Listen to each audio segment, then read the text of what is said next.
I'm wondering if you have any memories from your past that just seem to be pivotal to you.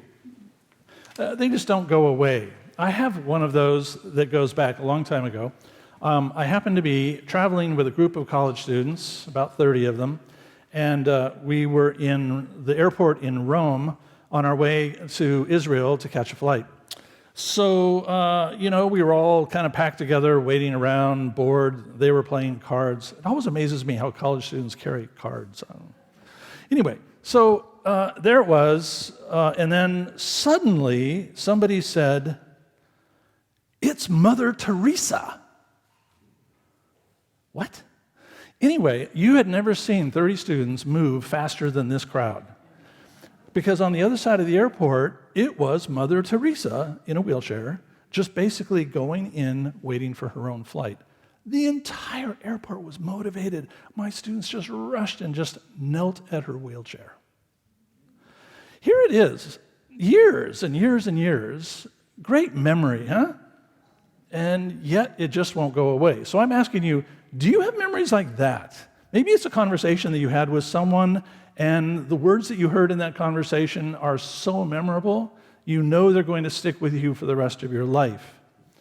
One young mother said to me one time, I have got one of those memories. It was not long after I gave birth to my daughter, and she looked in my eyes for the first time. Oh, okay. Can't relate entirely to that, but yes, I understand that. Maybe it's something that you overheard when somebody was talking about you. She's really talented, He's really smart. And that settled into your consciousness, and that has stayed with you for the rest of your life. This often happens when I do take students or adults to Israel. They say to me, they have these memorable times. Last January, I was over there, and we were staying in Magdala, where Mary Magdalene is from. Anyway, there's a nice hotel. It backs right up to the Sea of Galilee. I really like it. Anyway, one of my students was there, and she couldn't sleep. It was jet lag, and so she got up at 5 in the morning, and she just walked out and got some coffee, and she said, "Where do I go?" She walked down to the Sea of Galilee and sat on a rock. And then the sun rose over the Jordanian desert, and it just reflected off of the Sea of Galilee. And she thought of those many stories that she had read about Jesus on this lake. And she said, "Whoa, I think I can go home now." She said, "It's a memory that will never, ever leave me." Anyway, so we have these things. They kind of are back in our pasts, and they carry us through in our futures. So I had one of those at Handlin prison just this summer that I want to tell you about. Now, I don't have to tell you guys about Handlin prison. We have so many here who volunteer. Todd Chaffee, of course, directs the whole program, and he goes to church here. Anyway, I am involved in the faculty at Handlin prison. I am in the core New Testament class. I've done it for quite a few years. Each fall, we have about 25 men who come into the class. It's a real privilege to know these guys. I get to know them in class. I get to know them at breaks. I get to know them as I walk after class with them. I really think that when the door closes, we try to create an environment that is so not like prison for them. There is surprising transparency. I call them by their first name. I shake hands with them when they enter my classroom.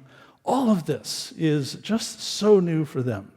Anyway, so this summer I was teaching from Galatians, and I was just explaining the gospel, and we were having this discussion about Galatians, and we got into a discussion about the nature of grace. And so often I just sort of change what I'm doing, and I just look at all these guys and I say, does this make sense to you? Is this of any use to you here in Handlin prison? Now, there's this one guy sitting in the front row. He's always in the front row. And after a time of quiet, Carlton says this: "I am not defined by my past." This is Carlton. "I am not defined by my past." So I asked Carlton, I say, well, Is there more to that? What else would you say about Galatians with that sentence? He says, the grace of God changes everything for me. Now, the thing is that I watch Carlton say this, and then I see this sentence move across the room like ripples on a pond. And then, before you know it, over on the left, Luis, his nickname is Spider. They all have nicknames. He has a big spider tattoo. Anyway, Spider is repeating them. I am not defined by my past. Oliver from Albania, far right in the back, he's saying amen. Oliver likes to say amen. Brother B, sitting on the right side, he is repeating it. He's one of the pastors of this group. I'm not defined by my past. Obviously, this one sentence resonated with 25 men. Now, it was one of those moments. It was a sacred moment. Here were men who knew the gospel. They understood guilt and conviction in a way that I never could. Many of these guys have a life sentence. They are in prison. And yet, something had happened to them. Something definitive. They had an acquittal without having an acquittal. Because in their minds, God had acquitted them. I am not defined by my past. The past was past. Something was over and done. The gospel had done it. Now, as they were talking like this, I thought to myself, are they ignoring their past? What is their relationship with their past? Do they have any regrets of any kind? And so I led them into that discussion. Yeah, they had regrets. They don't talk about these things. Rarely will they talk about those things with us. But they say the word regret wistfully, poignantly. In fact, one man after that class, he said to me, walking out, he said to me, I'll never forget when I let 10 minutes of my emotions overwhelm my life, and it changed my life forever. That was 40 years ago. So there is no denial here. They're in touch with what that past has, but something has changed. Because of the gospel, they are willing to say, they are willing to echo, I am not defined by my past. It is significant for them. Now, when I think about the early church, the early Christians, when they got together, there is no doubt in my mind that there were inside of the early church people who were a lot like my students at Handlin prison. I imagine that there were two types of people inside of those Roman pews 2,000 years ago. First of all, I would imagine in Paul's churches there were the religious. They were mostly from Jewish backgrounds. They knew how to be spiritual. They knew when to sit. They knew when to stand. They knew all the songs. They had the code words. They knew how to find the red hymn books. They knew where the best parking places were, like most of us. And then there were the Gentiles. They were Roman. They knew their way around a Roman temple. In the morning, they might give a sacrifice to Asclepius. Who knows? They didn't have insider knowledge. Many of them had regrettable backgrounds. So we can speculate that these two types of people were living side by side, and many of them had pasts filled with regret. Now, I'd like you to go back to your liturgy and turn to the page where we have Colossians chapter 3 in front of us. And I would like you to look at around verse 5. Yes, let's begin at verse 5. Now, Paul is writing to this Colossian church that has a majority Gentile audience, but there are, we think, a number of Jews in this church as well, and possibly a Jewish synagogue right nearby. Now, look at what Paul writes to these people. Put to death, therefore, whatever is earthly in you: fornication, impurity, passion, evil desire, and greed, which is idolatry. On account of these things, the wrath of God is coming. Now, look at verse 7, worth an underline. These are the ways you also once followed when you were living that life. Paul knows exactly the kinds of regretful backgrounds these guys have, and so therefore he's saying, this is how you guys used to live, impurity, passion, all of this. But now, you've got to get rid of such things, he says. Anger, wrath, slander, and abusive language from your mouth. Yeah, that was a part of your background too that's so regrettable. Don't lie to one another, seeing that you have stripped off the old self with its practices and have been clothed yourselves in a new self.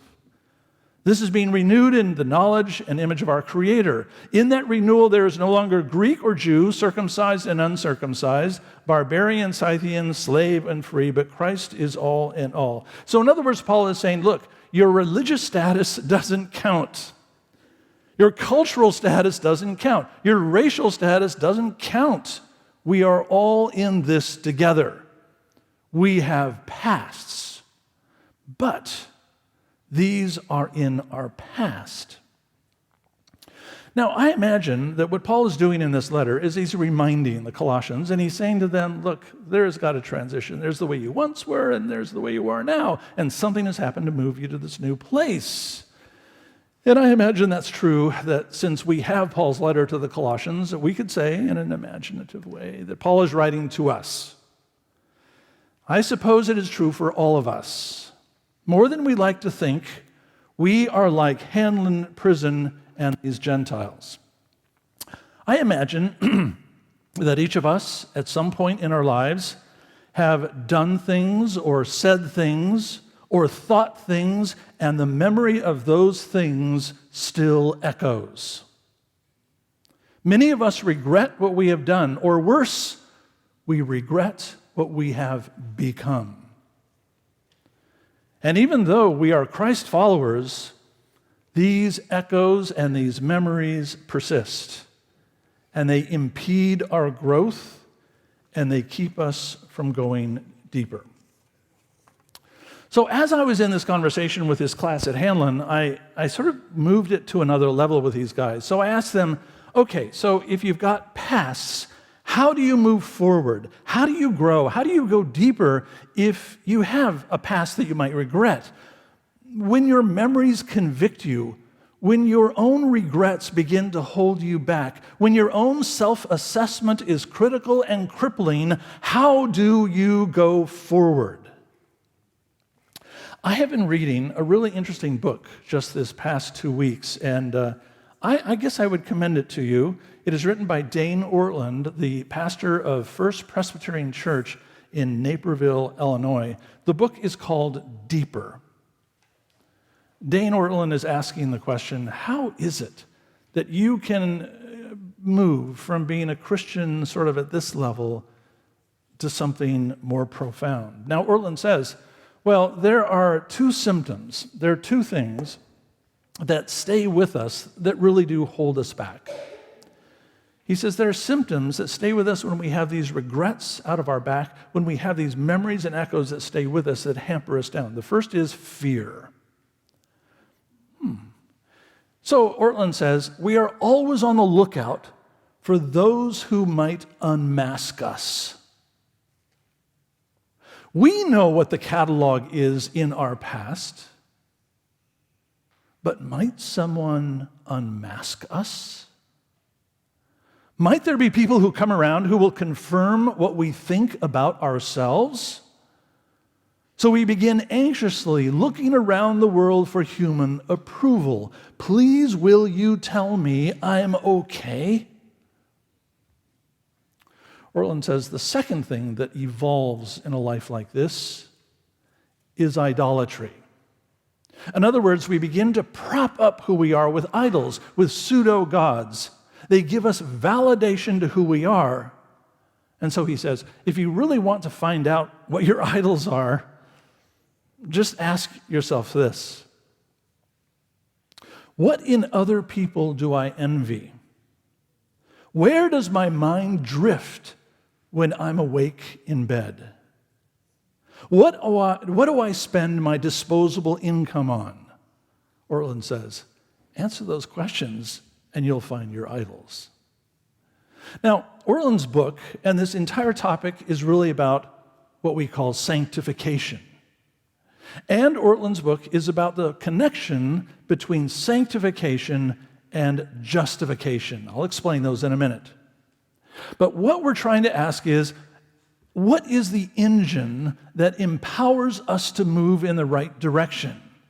What is the secret that my guys in Handlin know that helps them to pull forward despite their circumstances? Now, let me just digress and make sure that we're all on the same page with these terms, because they're very important terms. First, there is justification. By justification, I mean our right standing with God, won by the sacrifice of Christ. It is when our innocence was proclaimed, when we earned that forgiveness. Justification. Sanctification is our growth in holiness when we become more and more like Christ. Now, we often separate these two, and we think that justification is when our salvation began our life in Christ, and sanctification is our later growth. But Ortland says, no, that's not the case, because these two are organically connected. And this is what dawned on me that day in prison. It was my Sea of Galilee moment.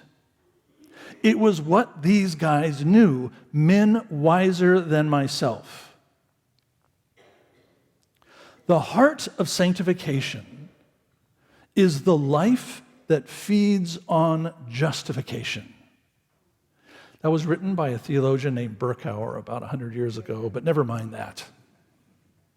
The heart of sanctification is the life that feeds on justification. So justification is the key to moving forward, to going deeper. It is hidden behind that sentence, I am not defined by my past, and that is why these men echo it. Of course, you and I all know what justification means. I don't have any doubt about that. It is one of those many doctrines that we have sitting on a shelf with so many books, and we bring it down every now and then when we want to make sure we understand what it means. But it's another matter when the doctrine of justification becomes a heartfelt knowledge. There are things we have on the shelf, and there are things which transform our hearts. And the two are very different. So if we have been forgiven, we have to realize that we are set free from the accusations related to our past. The Reformers, back in the 16th century, they wrote a great deal about this. And they said, what has happened to us through our justification is that we have taken on, they said, an alien righteousness. The record of Jesus has been given to us, and as Luther said, there is a happy exchange. Christ's innocence is ours, our guilt becomes his, and it all goes to the cross. Now, here is the catch. The truth is, we resist this notion of justification.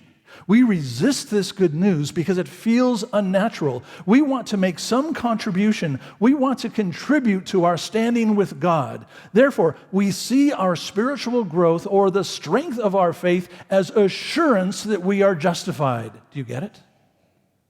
We begin to see that our successes confirm that we are saved. We accept the doctrine of justification and we simultaneously undermine it. We conclude that we must gently strengthen our justification by our performance. And this destroys the entire idea of justification by grace. We do it daily. And this is what my Handlin students were saying. They had a heartfelt knowledge that was deeper than my own. I am not defined by my past, and they would emphasize not. I am not defined by my past because Christ has dealt with my past. The past is past. I am acquitted, so therefore I am free. Justification is an outward reality given by God that marks our inner lives as innocent. Sanctification is when that inner reality begins to work its way out. Now, when I think about this, and I read Orland's book, I think to myself, some of my friends come from families and churches that focus entirely on this outward reality of life. They focus entirely on sanctification, and they cultivate lives filled with rules and commandments and guilt. You've seen this before. That sort of background gets this exactly backward. That background corrupts sanctification, and it corrupts justification. I'm going to quote from Ortland. Our fallen hearts are spring-loaded to assess our justified state on the basis of how our sanctification is going. Let me say it again. Our fallen hearts are spring-loaded to assess our justified state on the basis of our sanctification. There's a guy he quotes. It's a pastor who was in the same pulpit for 58 years in England in the 1815. Wow. He says, listen to this one. Quote, justification by sanctification is man's way to heaven. Sanctification by justification is God's way to heaven. Nice. Next tattoo right there. Now, go back to Colossians. You've got it in front of you. I want to show you the first couple of verses and to see how Paul angles this ever so nicely. Look at the first 4 verses of chapter 3. So, if you have been raised with Christ, seek the things that are above, where Christ is, seated at the right hand of God. Set your minds on things that are above, not things that are on the earth. You have, what does it say? You have died. Your past has died. And your life is hidden with Christ in God. When Christ, who is your life, is revealed, then you also will be revealed with God in glory. You have died. One glance at Christ is worth 1,000 glances in the mirror. If your past is past, then you are free from anxiety and fear and hopefully freed from idolatry. But this requires something. This requires a heartfelt understanding of what happened to us in justification. Justification is not the spark plug that ignites the Christian life. It is the engine that empowers it. Recently, I learned that C.S. Lewis had what people call a second conversion. What? No, it can't be true. He became a Muslim? No. C.S. Lewis, I like to say, came through a second conversion 12 years before he died. It's not in any of his books. It is only hidden away in some of his letters toward the end of his life. I'll tell you about it. In the 1950s, Lewis carried on a correspondence with an Italian Catholic priest who had read the Screwtape letters in Italian. The priest did not know English, and so therefore he thought, I'm going to write to this Lewis guy in Latin. It so happened Lewis was fluent in Latin, so he wrote back in Latin. No wonder nobody knows about this. Anyway, it's a correspondence in Latin between Lewis and this guy in Italy. Anyway, in December of 1951, he wrote this letter to a joyless priest. C.S. Lewis. During the past year, a great joy has befallen me. Difficult though it is, I shall try to explain this in words. It is astonishing that sometimes we believe that we believe, but really in our hearts we don't believe. For a long time, I believed that I believed in the forgiveness of sins. But suddenly, on St. Mark's Day, this truth appeared in my mind in so clear a light that I perceived it in a way never before I had. I believed it with my whole heart. So great is the difference between mere affirmation by the intellect and deep affirmation from faith. Perhaps I was granted this deliverance in response to your many prayers on my behalf, Father. Thank you.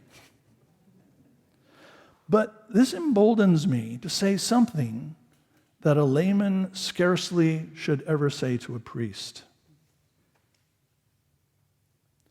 You write too much about your own sins. Beware. Permit me, my dearest Father, permit me to say beware, lest humility should pass over into anxiety and sadness. It is bidden us to rejoice and always rejoice, Father. Jesus has canceled the handwriting that was against us. Lift up our hearts. That's Lewis. In one of his letters he wrote in 1951, he wrote to a woman named Mary Shelburne, and he said, I had been a Christian for many years before I really believed in the forgiveness of sins. Or more strictly, before my theoretical belief became a reality to me. And he repeats this again and again and again in connection with the word joy up to the year he dies.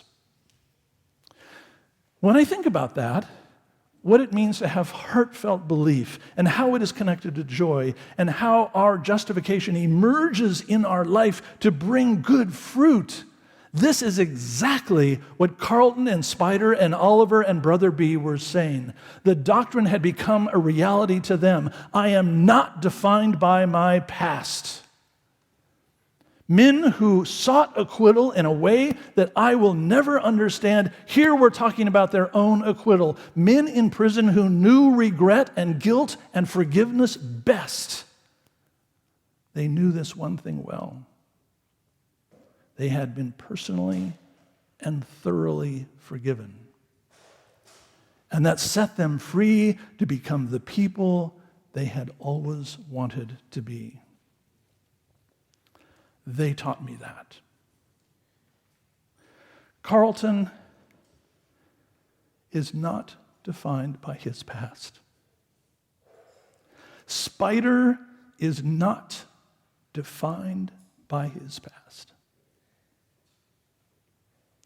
Oliver is not defined by his past. Brother B is not defined by his past. And you are not defined by your past. For you have died. Your past has died. And your life is hidden with Christ. My deepest hope is that we have a heart knowledge of this too. And we join our prisoner brothers in Handlin. The past is past forever. Thanks be to God.